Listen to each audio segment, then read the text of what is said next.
Guys আমার আগের video একটা ইউটিউব চ্যানেলে ভিডিও পেয়েছি আগে, সেটার ভিতরে আমি খালি কেমন লাগলো ভিডিওতে এটা বলেই ভুলে এবার চাপ লেগে মনে ছুঁয়ে বন্ধ হয়েছে মোট।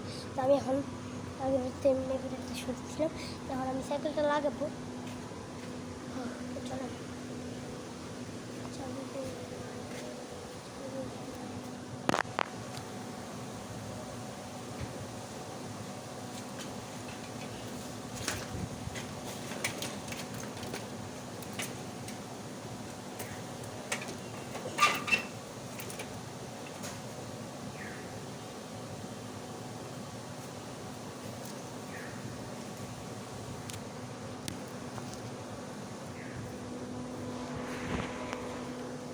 এটা আপনার সাথে একটু পয়সার মতো লাগাইছি। এখন আব্বুর কাছে যাওয়া যাক আসলে আসলে ওকে আজকে ঘুরতে কিন্তু আবার কোনো পরে ভিডিও দেখাবে। টাটা।